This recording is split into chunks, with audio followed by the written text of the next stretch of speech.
안녕하세요. 오늘 여러분과 함께 정말 흥미로운 이야기를 나눠보려고 하는데요. 바로 소프트웨어를 만드는 방식 자체가 아예 그 뿌리부터 바뀌고 있다는 이야기입니다. 네, 맞습니다. 지금까지는 이미 있는 앱에다가 AI라는 양념을 살짝 치는 느낌이었잖아요. 그렇죠. 기능을 추가하는 정도였죠. 그런데 이제는요. AI라는 거대한 땅 위에 아예 새로운 도시를 짓는 그런 일이 벌어지고 있거든요. 이건 그냥 업그레이드가 아니라 패러다임이 완전히 전환되는 거라고 봐야겠죠. 바로 그 방식의 변화가 핵심인 것 같아요. 예전에는 개발자가 코드를 하나하나 짜서 정교한 레시피대로만 움직이는 기계에 가까웠어요. 소프트웨어라는 게. 네네, 정해진 대로만. 근데 이제는 AI라는 일종의 셰프가 등장한 거죠. 수많은 데이터를 맛보면서 스스로 새로운 요리를 배우고 심지어 창작까지 하는 그런 시대가 된 겁니다. 와, 셰프가 요리를 배운다.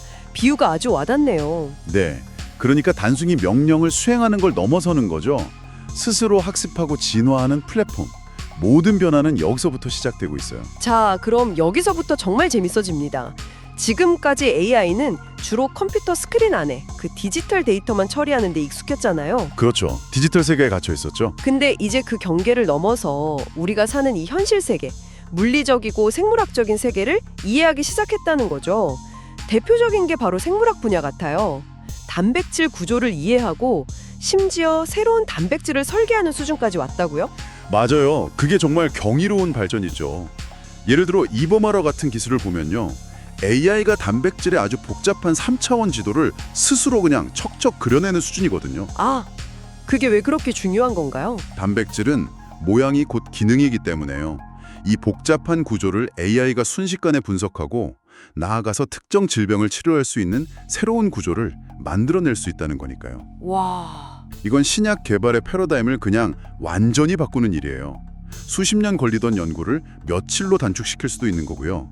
말 그대로 분자 단위에서 생명의 비밀을 푸는 새로운 열쇠를 손에 준 셈입니다. 그러니까 AI가 생명의 설계도를 읽는 법을 터득했다, 이렇게 볼 수 있겠네요. 그럼 이제 한 걸음 더 나아가서 이 세상이 돌아가는 설명서, 즉 물리법칙까지 독학하기 시작했다, 이런 말씀이시군요. 정확합니다. 그리고 그 독학의 결과물이 바로 이트레인2 같은 모델인 거죠. 이트레인2요? 네, 이게 그냥 교과서적인 이야기가 아닌 게 우리 삶에 미치는 영향이 어마어마해요.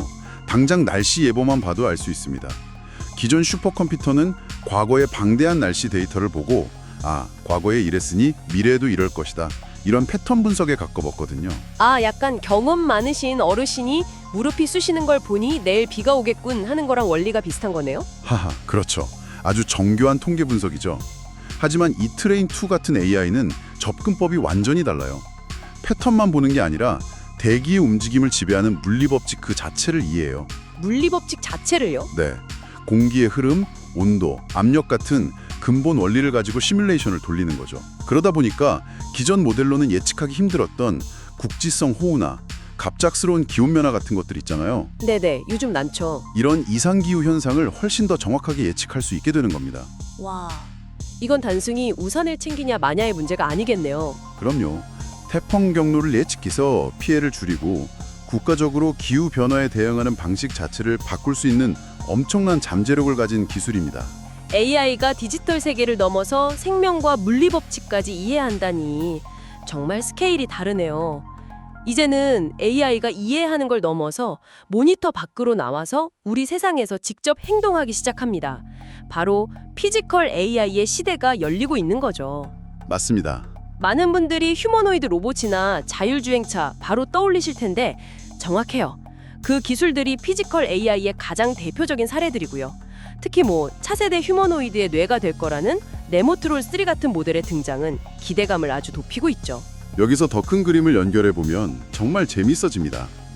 피지컬 AI, 그러니까 움직이는 AI를 구현하려면 우리가 지금까지 써온 것과는 완전히 다른 새로운 컴퓨팅 인프라가 필요하다는 점이에요. 아, 새로운 인프라요? 네, 이건 단순히 더 빠른 칩이 필요하다 이런 차원의 이야기가 아니에요. 아예 새로운 산업 생태계 전체가 만들어지고 있다는 강력한 신호죠. 이 피지컬 AI 시대를 열기 위해서는 크게 세 종류의 전문화된 컴퓨터가 반드시 필요합니다. 아, 제가 듣기로는 학습, 추론, 시뮬레이션이라고 하던데요. 맞습니다. 이게 흥미롭네요. 보통 AI 훈련, 즉 학습에만 엄청난 컴퓨팅 파워가 들어간다고 생각했는데 현실에서 움직이려면 추론과 시뮬레이션이라는 두 개의 엔진이 더 필요한 거군요. 바로 그겁니다. 이 셋 중에 현재 기술적으로 가장 까다롭거나 좀 투자가 많이 필요한 분야는 어떤 건가요? 아주 좋은 질문입니다. 세 가지 모두 중요하지만 현재 가장 큰 병목 현상이자 동시에 가장 큰 기회가 있는 곳은 바로 시뮬레이션용 컴퓨터라고 볼 수 있어요. 시뮬레이션이요? 네, 하나씩 살펴보면 첫 번째 학습용 컴퓨터는 우리가 아는 거대한 슈퍼컴퓨터예요. AI 모델에게 세상을 배우도록 하는 일종의 AI 학교 같은 곳이죠. 두 번째 추론용 컴퓨터 또는 로보틱스 컴퓨터는 그렇게 잘 훈련된 AI를 실제 로봇이나 자동차에 탑재해서 실제에서 실시간으로 판단하고 행동하게 만드는, 말하자면 뇌 다체라고 볼 수 있겠네요. 맞아요, 현장 지휘관인 셈이죠. 그리고 마지막 세 번째가 바로 시뮬레이션용 컴퓨터입니다. 이게 왜 그렇게 중요한가요? 생각해보세요. 수십억짜리 로봇이나 자동차를 만들어서 곧바로 실제 도로에 내보낼 수는 없잖아요. 아, 그렇죠. 큰일 나죠. 그 전에 가상환경, 즉 현실과 똑같은 디지털 트윈 속에서 수억 킬로미터를 달리게 하거나 수만 번의 작업을 반복해야 하거든요.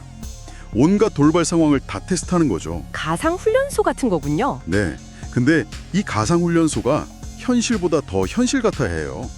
물리법칙도 완벽하게 구현해야 하고요.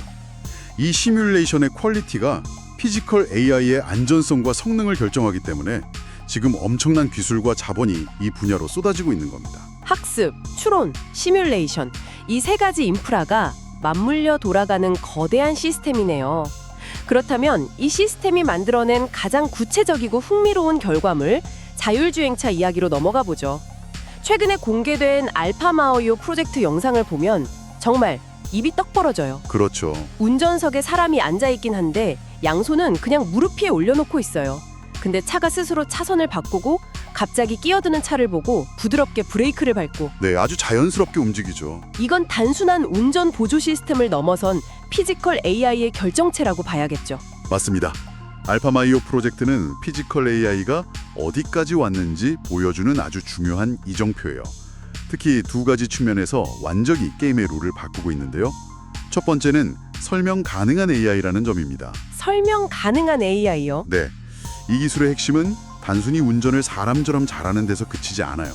왜 지금 핸들을 오른쪽으로 꺾었는지, 왜 갑자기 속도를 줄였는지, 자신의 판단 과정과 그 근거를 인간이 이해할 수 있는 언어로 설명할 수 있다는 거죠. 아, 설명 가능한 AI라. 이거 비단 자율주행뿐만 아니라 의료나 금융에서도 계속 제기되던 정말 중요한 문제잖아요. 맞습니다. 신뢰의 문제죠. AI가 왜 이 환자를 고위험군으로 분류했는지 설명하지 못하면 우리가 그 결정을 신뢰할 수 없는 것처럼요. 드디어 자동차에서도 그 문제가 해결되기 시작했다는 신호겠네요. 바로 그 지점입니다. 이 기술은 우리에게 AI를 얼마나 믿을 수 있는가라는 근본적인 질문에 대한 답을 주기 시작했어요. AI가 자신의 행동을 논리적으로 설명할 수 있다는 건 인간과 기계 사이의 신뢰를 구축하는 결정적인 한 걸음이죠. 그렇군요. 그리고 두 번째 혁신은 더 파격적이에요. 바로 오픈소스 전략입니다. 오픈소스요? 네, 알파마이오 모델 자체는 물론이고 그 모델을 훈련시키는 데 쓴 방대한 주행 데이터까지 전부 세상에 공개하겠다는 거예요. 모델이랑 데이터까지 전부 다요? 그거 보통 1급 기밀로 분류되는 핵심 자산 아닌가요? 그렇죠. 보통은 그렇죠. 이게 순수하게 기술 발전을 위한 걸까요? 아니면 혹시 스마트폰 시장에서 안드로이드가 그랬던 것처럼 자신들의 기술을 표준으로 만들어서 시장을 장악하려는 더 큰 그림이 있는 걸까요? 둘 다라고 생각합니다. 물론 기술 생태계를 주도하려는 전략적인 의도가 분명히 있죠. 하지만 그 파급 효과는 상상 이상일 거예요. 이 전략의 의미는 자율주행 기술을 특정 거대 기업 하나가 독점하는 시대는 끝났다는 선언과도 같거든요. 아, 전 세계 수많은 개발자와 기업들이 이 공개된 기술과 데이터를 가져다가 함께 발전시키고 각자 자기 나라 환경에 맞게 맞춤형 AI를 만들 수 있는 거대한 판을 열어준 거니까요. 이건 자율주행 기술 발전의 속도를 그야말로 폭발적으로 가속화시키는 계기가 될 겁니다. 지금까지는 거대한 로봇이나 자동차처럼 좀 산업적인 스케일의 이야기를 나눴는데요. 사실 이 기술의 진짜 무서운 점은 아주 작고 개인적인 형태로 우리 책상 위나 주머니 속으로 파고들 때 시작될 것 같아요. 최근 공개된 리치민이라는 아주 귀여운 로봇이 그 신호탄처럼 보이고요. 맞아요. AI 에이전트라는 개념이 이제 우리 일상으로 들어올 준비를 하고 있어요. 우리가 지금까지 AI 스피커한테 오늘 날씨 어때? 이렇게 단편적인 질문만 던졌잖아요. 네, 그렇죠. AI 에이전트는 그런 단순한 명령 수행을 넘어서는 존재예요. 예를 들면 여러분의 스케줄, 이메일, 메신저를 전부 파악하고 있다가 먼저 제안을 하는 거죠. 먼저요? 네. 오후 3시에 A사 미팅이 있는데 관련 자료는 제가 미리 요약해서 태블릿으로 보내드렸고요. 지금 출발하셔야 안 늦습니다. 가는 길에 어제 주문하신 세탁물 찾아가실 수 있도록 경로에 추가해둘까요? 이런 식으로요. 와, 생각만 해도 편리하겠는데요?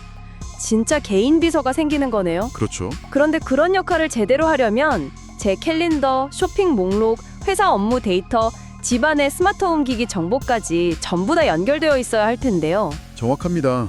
그래서 플랫폼 통합이 AI 에이전트 시대의 가장 큰 기술적, 사업적 화두가 될 거예요.